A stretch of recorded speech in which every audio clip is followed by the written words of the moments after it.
아멘. 역대상 12장까지 읽었습니다. 이 저녁에도 주 앞에 나와 예배하는 여러분들과 환경에 따라서 온라인으로 예배하는 섬김의 가족들에게 하나님의 크신 은혜와 평강이 함께 하시기를 원합니다.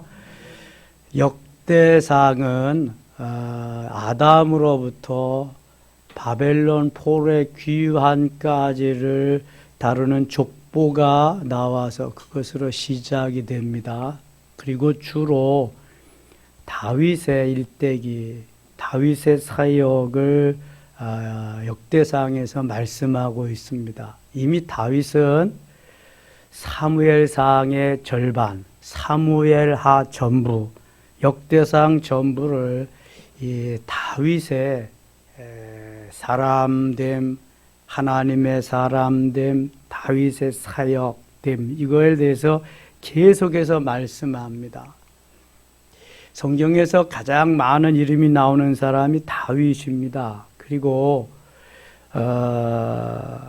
주인공 되시는 예수 그리스도를 말하기 위해서 가장 많이 조연 역할을 잘한 사람이 역시 다윗입니다. 그래서 다윗 한 사람을 말하기 위해서 성경이 여러 권이 이렇게 등장하게 된 것입니다. 다윗의 후손에서 메시아가 탄생하기 때문입니다. 메시아를 메시아 되게 하기 위해서 아주 멋있게 사용된 사람이 바로 다윗이라고 하는 거죠. 이새의 8번째 아들 다윗. 예수님이 베들레헴에서 탄생하셨듯이 다윗의 고향이 역시 베들레헴입니다. 떡집에서 탄생한 예수님. 10장에 가겠습니다. 다윗이 등장하기 위해서 사울의 가문의 몰락을 말씀합니다. 이스라엘의 초대 왕이 누구죠? 사울입니다. 사울. 그런데 메시아 계열의 메시아를 탄생케 하는 왕은 유다 지파에서 나야지. 사울은 어느 지파죠? 베냐민 지파입니다. 베냐민 지파더라도 사울이 잘했으면 사울의 왕가가 좀 계속되었을 텐데 사울이 제사장이 하는 것을 자기가 하고 그저 왕이라고 마음대로 하나님의 법을 어기면서 그렇게 할 때에 사무엘 선지를 통해서 왕으로 기름 부음을 받았지만 역시 사무엘 선지를 통해서 폐위되게 됩니다. 그리고 일평생 다윗을 쫓아다니면서 시간을 보내고 그렇게 비참한 죽음을 맞게 됩니다. 그래서 하나님은 사무엘상 16장에서 이새의 아들, 막내 아들 다윗을 기름 부어 세워서 이스라엘의 두 번째 왕으로 삼습니다. 다윗은 왕으로 기름 부음을 받았지만 10수년 동안이나 사울의 손을 피해 다니면서 죽음을 면하는 훈련을 호되게 받습니다. 그리고 이스라엘의 두 번째 왕이 되는데요. 사울 가문의 몰락이 사무엘상 31장에 나오는데 오늘 역대상 10장에 동일하게 또 나오고 있습니다. 역대상은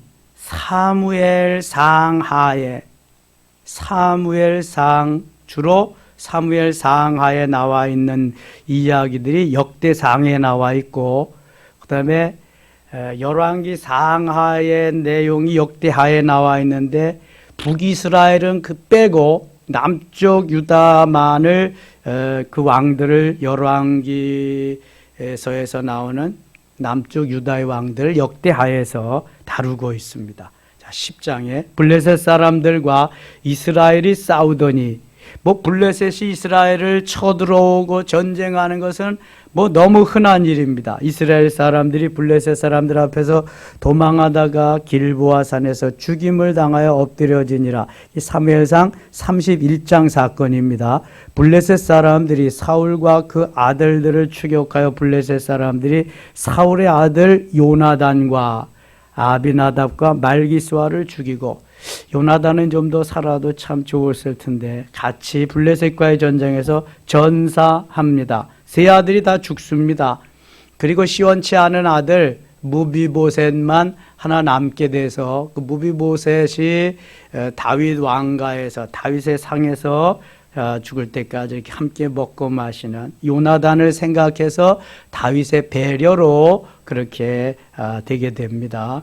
3절 사울을 맹렬히 치며 활 쏘는 자가 사울에게 따라 미침에 사울이 그 쏘는 자로 말미암아 심히 다급하여 사울이 자기의 무기를 가진 자에게 이르되 너는 칼을 빼어 그것으로 나를 찌르라 할 때 받지 못한 자들이 와서 나를 욕되게 할 이게 뭐야? 할례 받지 못한 자들이 와서 나를 욕되게 할까 두려워하노라.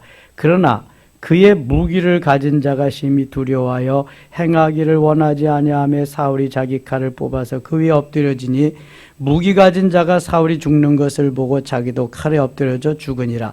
블레셋과의 전쟁에서 사울의 세 아들은 전사했고 사울만 간신히 살아가지고 빠져나오는데 부하들 다 죽였지요. 아들 셋 다 죽였지요. 무슨 면목으로 그렇게 살겠습니까? 그러니까 사울이 자기 비서에게 나를 찔러 죽여라 그랬더니 비서가 왕을 어떻게 죽이겠어요? 그러니까 자기가 그 칼을 가지고 사울은 자살합니다. 그렇다면 사울은 천국 갔을까요? 지옥 갔을까요? 틀림없습니까? 가봐야 알겠지만 사울은 틀림없이 지옥 갔습니다. 이게 사울은 이미 하나님을 떠나서 그렇게 산 지도 오래되었지만 자살은요 타살하고 달라서 뭐 할 기회가 없다 그랬어요? 회개할 기회가 없습니다. 범죄하지 않은 사람, 죄 짓지 않은 사람이 어디 있겠습니까만 하나님은 범죄해도 죄를 지어도 용서받을 수 있는 길을 열어주셨어요. 그래서 하나님이 사람 되셔서 이 땅에 오신 거거든요. 그런데 타살은, 살인은 회개할 기회를 다 잃어버리는 거예요. 회개할 기회가 없습니다. 그러니까 자살은 회개할 기회가 없으니까 지옥 가는 거죠. 그래서 신라권이라고 하는 책 보면은 가룟 유다는 지옥의 맨 밑에, 지옥도 계단이, 지옥도 층계가 있대요. 맨 밑에 가서 있는 것을 볼 수 있게 됩니다. 자살은 하면 안 되는 거예요. 그래서 자살을 거꾸로 하면 뭐예요? 살자. 조금만 생각해 보면 살 수 있어요. 자살 안 하고. 사울도 회개하고 하나님 앞에 그랬으면 너무 좋았을 텐데 구약의 사울이나 신약의 가룟 유다나 참 좋은 기회를 다 날려버렸어요. 그래서 우리가 변질되느냐 변화되느냐 둘 중에 하나죠. 변화돼야 될 줄 믿습니다. 끝까지 추적해서 죽이려고 쫓아다녀도 하나님이 이걸 허락하지 않으면 죽일 수가 없어요. 다윗은 하나님이 이스라엘에 이미 두 번째 왕으로 기름 부어 세웠기 때문에 사울이 아무리 쫓아다녀도 죽일 수가 없는 거예요. 하나님이 살려주시지.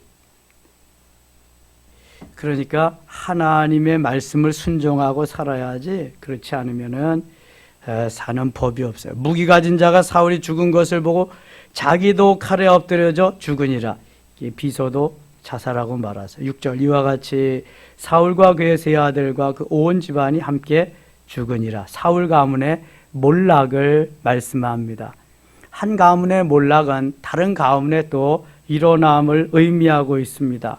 이제부터 다윗의 시대가 되는 거죠. 8절 갑니다. 8절 이튿날에 블레셋 사람들이 와서 죽임을 당한 자의 옷을 벗겨다가 사울과 그의 아들들이 길보아 산에 엎드려졌음을 보고 사울의 옷을 벗기고 그의 머리와 갑옷을 가져다가 사람을 블레셋 땅 사방에 보내 모든 이방 신전과 그 백성에게 소식을 전하고 사울의 갑옷을 그들의 신전에 두고 그의 머리를 다곤의 신전에 단지라. 이 다곤 신은 블레셋에 섬기는 신이고요. 다곤 신전이 아주 엄청나다 그래요. 사울은 이제 거기에다 갖다가 시체를 주었다. 길르앗 야베스 모든 사람이 블레셋 사람들이 사울에게 행한 모든 일을 듣고 용사들이 다 일어나서 사울의 시체와 그의 아들들의 시체를 거두어 야베스로 가져다가 그곳 상수리나무 아래에 그 해골을 장사하고 7일간 금식하였더라. 이 길앗 야베스 사람들이 좋은 사람들이죠. 사울 같은 못된 그러한 그 왕을 시체를 가져다가 장사를 지내고 7일간 또 금식까지 해줬으니까 아주 좋은 사람들입니다. 자, 13절, 14절은 아주 중요한 말씀입니다. 역대상 중에서도 같이 읽겠습니다. 13절, 14절. 사울이 죽은 것은 여호와께 범죄하였기 때문이라. 그가 여호와의 말씀을 지키지 아니하고 또 신접한 자에게 가르치기를 청하고 여호와께 묻지 아니하였으므로 여호와께서 그를 죽이시고 그 나라를 이새의 아들 다윗에게 넘겨 주셨더라. 아멘. 사울은 블레셋과의 전쟁에서 패하고 나서 아들을 죽이고 아들도 죽고 자기는 자살해서 죽었습니다. 사울이 스스로 자살해서 죽은 것은 여호와께 범죄하였기 때문이다. 범죄 때문에 죽음이 왔는데 범죄의 이유가 세 가지로 나옵니다. 그가 여호와의 말씀을 지키지 아니하고, 범죄의 첫 번째가 하나님의 말씀을 지키지 아니했다. 하나님의 말씀을 지키지 않는 것은 죽음으로 가는 지름길입니다. 우리가 하나님의 말씀을 따르느냐, 세상의 법을 따르느냐, 하나님 말씀대로 순종하느냐, 내 법대로 사느냐, 어떠한 경우에라도 하나님의 말씀을 따라 살아야 됩니다. 그래야 죽지 않습니다.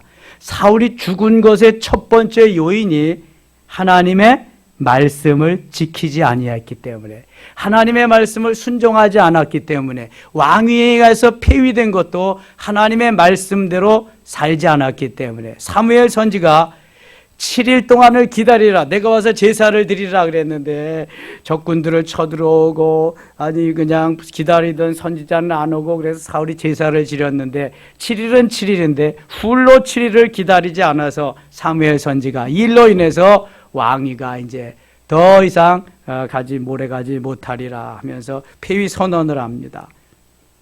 어떠한 경우에라도 말씀을 지켜야 돼. 순종해야 돼요. 모세의 율법은 그래서 필요한 건데요. 율법은 완성체가 아닙니다. 그래서 율법은 예수 그리스도가 이 땅에 오심으로 완성체가 됩니다. 완전케 하기, 온전케 하기 위해서 예수 그리스도가 그래서 왔어요. 그래서 율법이 뼈대라고 한다면 은혜는 살과 같습니다. 그래서 뼈대에 살을 붙여야 온전한 온전체가 되는 것입니다. 하나님의 말씀을 지키지 않는 것이 죽음의 이유다. 두 번째, 신접한 자에게 가르치기를 청하고 신접한 자에게 가서 물었다는 것입니다. 누구한테 물어야 돼요? 하나님께 물어야지, 당연히. 하나님이 우리 아버지시니까. 신접한 자는 요즘 말하면은 박수, 무당, 점쟁이, 그런 거지요. 미아리에 찾아다니면서 거기 가서 묻지 말고 죽게 엎드려서 하나님 앞에 물어야 되는데, 많은 사람들이 점쟁이 찾아다니면서 우상을 섬기지 않는 것 같아도 가서 물어보고 그렇게 한다는 거예요. 정치인의 90%가 다 가서 선거 때만 되면은 점쟁이 찾아가서 묻는답니다. 그리스도인도 60%는 찾아가서 묻는답니다. 그냥 교회 안에도 주님을 믿는다고 와서 예배는 드리지만 사실 주님을 전적으로 믿지 않는 사람이 태반이 넘는다는 것입니다. 아무리 불러도 대답이 없고 말씀이 없으니까 우상은, 점쟁이는 가서 일단 물으면 대답이 있어요. 맞든지 틀리든지. 그걸 의지하고 싶은 것이 육체를 가지고 있는 사람이죠. 인간이죠. 제가 부교역자 시절에 제 교구가 강남까지 다 있었습니다. 저 유명한 대치동 음마 아파트에 한 구역이 있어서 거기 갔는데요. 그때 제가 목사 안수 받기 직전에 전도사였습니다. 전도사님, 우리 아이가 결혼을 하려고 그러는데요. 축구 못 사는데요. 결혼을 한대요. 그래서 제가 가서 뭘 봐요? 궁합을 봤더니 궁합이 안 맞는데요. 결혼하면은 아주 나쁘대요. 불길한 일이 있대요. 어떻게 해야 돼요? 그래서 제가 아니 집사님 하나님께 물어야지.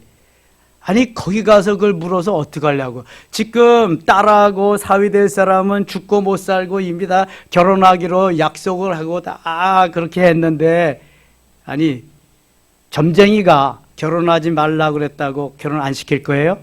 그걸 거기를 왜 가냐고. 이 구역장입니다. 구역장은 예배인도 다 해야 되고 말씀 전해야 되고 그 구역을 다 컨트롤해야 되잖아요. 근데 그 정도라고.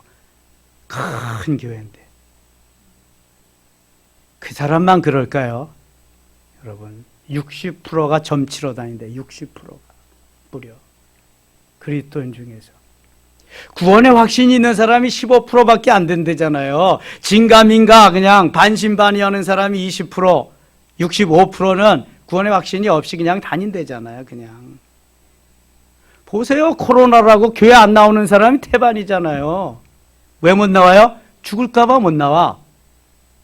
자, 상점에도 가요. 병원에도 가고 약국에도 가고 식당에도 가고 차도 타고 다 해. 근데 어디만 못 온다? 교회만 못 와. 이거 왜 그런 거야 이게? 교회같이 안전한 데가 어디 있어요? 식당 가보세요. 다닥다닥 붙어서 다 밥 먹고 그냥 아이고. 그러니까 우리의 신앙이 얼마나 지금 잘못돼 변질되어 가고 있는지 몰라. 사울만 잘못된 게 아니에요 지금요. 신접한 자에게 가서 묻는다. 점쟁이에 가서 묻는다. 이거는 지금 우상을 섬긴다는 거잖아요. 우상을.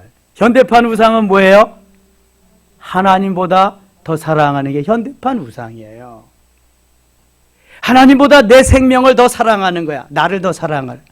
하나님보다 자식을 더 사랑하는 거야. 자식이 코로나 걸릴까 봐 교회 같이 못 나오는 거예요. 우리가 하나님을 정말 사랑한다면 그게 무슨 문제예요? 그게 하나님께서 책임져 주시고 인도해 주시고 나의 신앙은 오직 하나님 중심이다. 자, 하나님이 다윗을 왜 그렇게 사랑하냐? 다윗은 하나님 중심이에요. 두 번째 말씀 중심이고요. 세 번째 성전 중심이에요. 다윗에게 그걸 빼놓으면 아무것도 없습니다. 따라합시다. 하나님 중심, 말씀 중심, 성전 중심. 세 가지가 아주 확실합니다. 다윗은. 법궤가 들어올 때 춤을 추고 얼마나 좋아해요. 빼앗겼던 법궤. 빼앗긴들에도 봄은 오는가. 빼앗긴 법궤도 돌아올 수 있는가. 다윗이 너무너무 좋아하잖아요. 하나님만 섬기고 하나님만 의지하고 하나님만 소망하고 하나님 은혜로 살아야죠. 여러분 하나님이 전부이신데 시편 23편 여호와는 나의 목자시니 내게 부족함이 없으리로다. 우리가 암송도 하고 너무 좋아하는데 그거는 그냥 내가 암송할 뿐 읽을 뿐. 여호와가 나의 목자인데 내게 부족함이 없잖아요. 여호와가 나의 전부라는 거예요. 여호와 하나님이. 근데 하나님 말고도 우리는 필요한 게 너무 많아요. 하나님만 의지하면 되는데 하나님 말고 의지해야 될 게 또 너무 많아요. 하나님 가지고 안 되니까. 반론 있어요? 반론할 사람. 그럼 현실이에요. 이걸 팩트입니다. 팩트. 말씀대로 말씀이 말씀이고 말씀이 하나님이고 말씀이 예수 그리스도인데 말씀을 떠나서 아주 기가 막힌 어떤 것으로 하려고 해도 하나님은 노땡큐야. 안 되는 거예요. 그거는요. 세 번째, 여호와께 묻지 아니하였으므로. 어떻게 생각하세요? 묻지 않는 게 죄입니다. 묻지 않는 게. 사울은 주로 우상에게 가서 묻잖아요. 하나님께 묻지 아니하고. 하나님께 물어야 돼요, 여러분. 하나님께 물으면 하나님이 길을 안내해 주십니다. 방법을 가르쳐 주십니다. 내일 새벽에 할 건데요. 14장에 가면은요. 블레셋이 다시 쳐들어올 때 주님이 공격 루트까지 말씀해요. 정면으로 가지 말고 뒤를 돌아서 후방 공격을 해라. 위에서 소리가 나면은 그때 공격을 해라. 별걸 다 가르쳐 주셔요, 하나님이. 사울은 그런 걸 전혀 안 했어요. 다윗은 그런 걸 잘했고. 자, 하나님의 말씀을 지키지 않는 게 죽는 이유 하나입니다. 그 다음에 신접한 자에게서 가서 묻는 게 또 죽는 이유의 하나. 또 하나는 뭐예요? 주님께 묻지 아니하는 게 또 하나의 이유입니다. 그러면 하나님의 말씀을 철저하게 지켜야 되겠죠. 그 다음에 하나님께 무당, 우상에게 가지 말아야 되겠죠. 섬기지 말아야 되고 하나님 앞에 묻고 행해야 되겠죠. 그래야 사울과 같이 비참한 객사, 개죽음을 하지 않는 것입니다. 11장 갑니다. 다윗이 드디어 유대 나라의 왕이 됩니다. 그리고 다윗의 나라를 견고하게 하기 위한 조직을 하게 됩니다. 조직이 있어야 되잖아요. 왕 혼자 다 못하잖아요. 그래서 총리도 세우고, 옛날에는 영의정이 총리 역할을 하는 게 영의정이에요. 좌의정, 우의정을 세우고 총리 밑에서 양쪽에 두 역할을 하고, 그다음에 문무백관들을 쫙 세우는 거죠. 장관들을 세워서. 그러니까 판서죠. 이조판서, 병조판서, 호조판서의 판서들 쫙 해가지고 나라를 다스리게 이렇게 하는 거예요. 다윗이 그 조직을 지금 쭉 하는 것입니다. 11장 온 이스라엘이 헤브론에 모여 다윗을 보고 이르되 우리는 왕에 가까운 혈족이니이다. 전에 곧 사울이 왕이 되었을 때에도 이스라엘을 거느리고 출입하게 한 자가 왕이시었고 왕이 하나님 여호와께서도 왕에게 말씀하시기를 내가 내 백성 이스라엘의 목자가 되며 내 백성 이스라엘의 주권자가 되리라 하셨나이다 하니라. 이에 이스라엘 모든 장로가 헤브론에 있는 왕에게로 나아가니 헤브론에서 다윗이 그들과 여호와 앞에 언약을 맺음에 그들이 다윗에게 기름을 부어 이스라엘의 왕으로 삼으니 여호와께서 사무엘을 통하여 전하신 말씀대로 되었더라. 헤브론에서 다윗이 왕이 되고 몇 년 동안 다스려요? 7년 6개월 동안 다스립니다. 헤브론에서.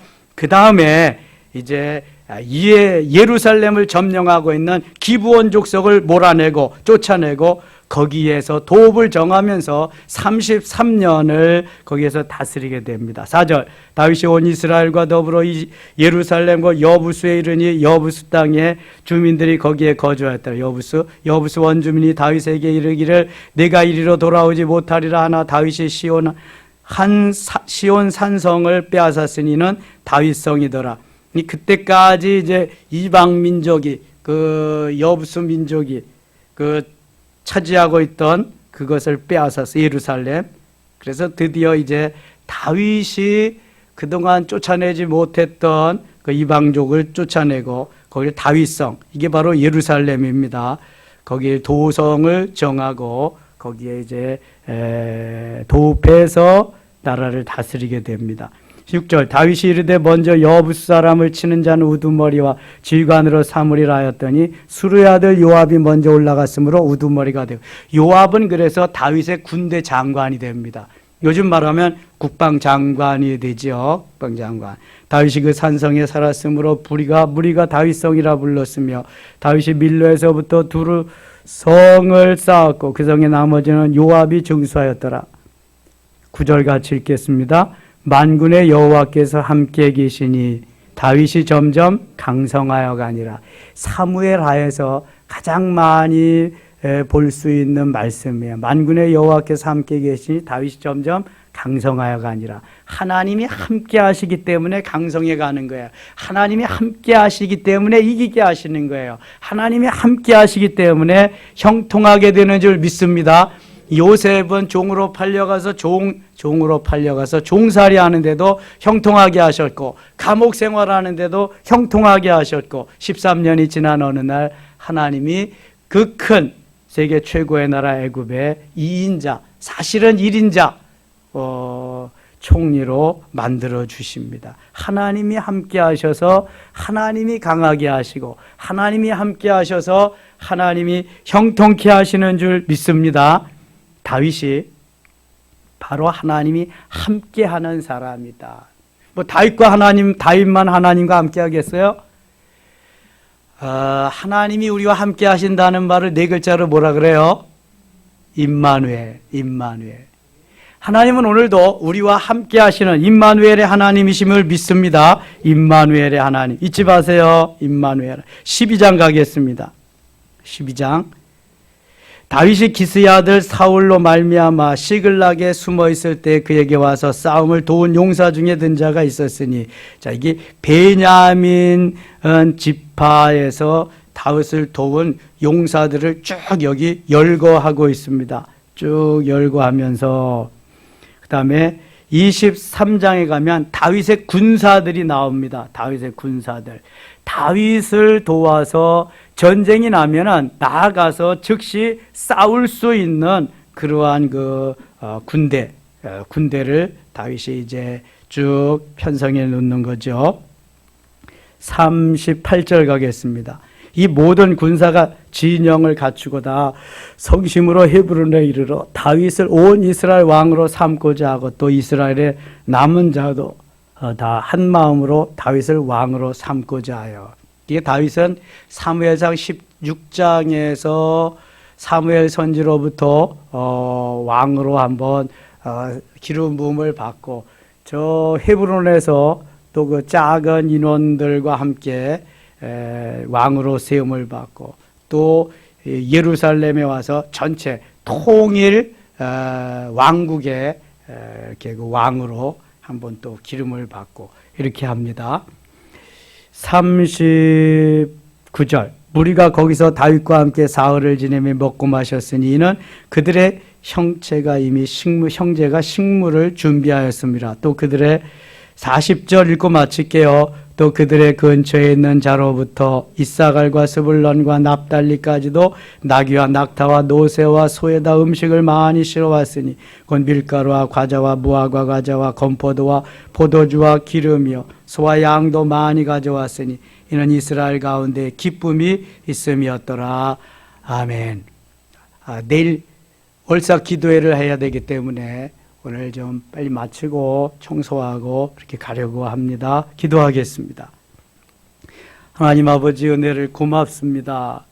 이제 사울의 시대가 가고 다윗의 시대가 열리면서 하나님의 마음에 합한 하나님의 사람 다윗을 들어서 쓰시는 일하시는 아름다운 모습을 볼 수가 있습니다. 하나님 중심, 말씀 중심, 성전 중심의 삶을 산 다윗과 같이 우리들도 늘 하나님의 말씀에 의지해서 승리의 삶을 살게 하소서. 사울이 죽은 것은 하나님의 말씀을 지키지 않았기 때문이고 신접한 자에게 가서 묻고 하나님께 묻지 않았기 때문입니다. 반대로 다윗은 늘 하나님께 묻고 하나님 기뻐하는 삶을 살았기에 승리할 수 있고 승승장구할 수 있었습니다. 하나님, 우리도 하나님 말씀 따라 순종하면서 늘 주께 묻고 주님 기뻐하는 삶을 살게 하여 주옵소서. 어떠한 환난과 역경 속에서도 아무리 어려워도 하나님 말씀대로 하나님 한 분만이면 만족하는 신앙 고백과 함께 주님만 의지하며 주님만 소망하며 주님만 신뢰하며 승리의 삶을 살게 하여 주시옵소서. 예수님의 이름으로 기도드리옵나이다. 아멘.